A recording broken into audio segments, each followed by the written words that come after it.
வணக்கம்.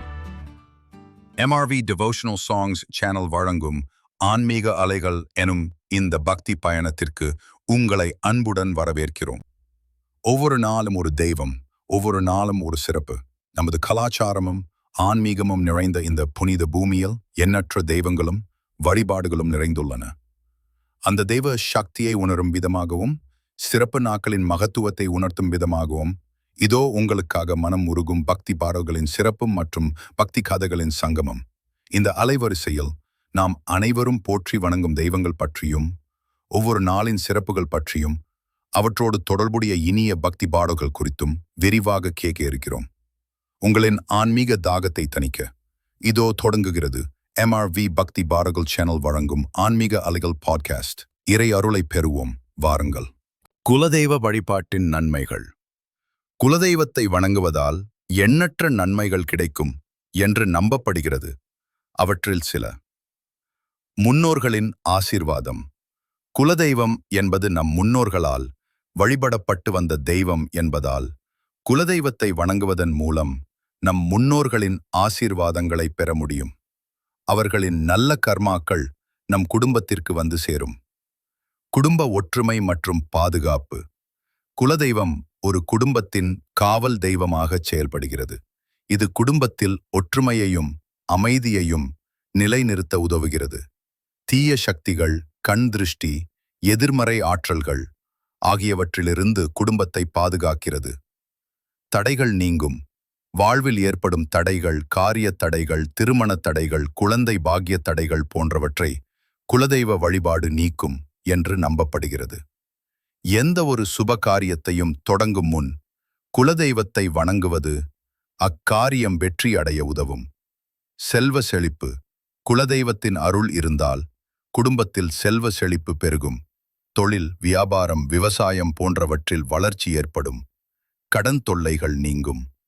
ஆரோக்கியம் மற்றும் நீண்ட ஆயுள்.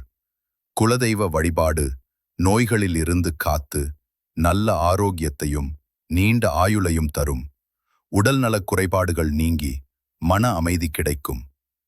நேர்மறை ஆற்றல். குலதெய்வ வழிபாடு குடும்பத்தில் நேர்மறை ஆற்றலை நிரப்புகிறது.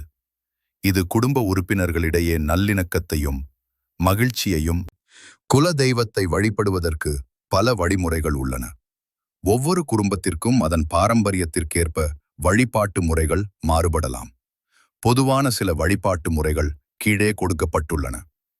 குலதெய்வ கோவில் தரிசனம்.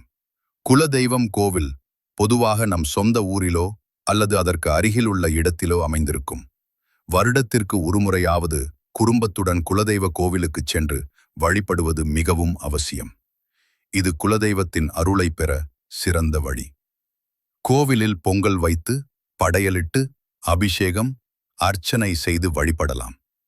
முடி காணிக்கை செலுத்துதல், காது குத்துதல் போன்ற நேர்த்திக் கடல்களை நிறைவேற்றலாம். வீட்டில் வழிபாடு. குலதெய்வ கோவிலுக்குச் செல்ல முடியாதவர்கள் வீட்டிலேயே குலதெய்வத்தை வழிபடலாம்.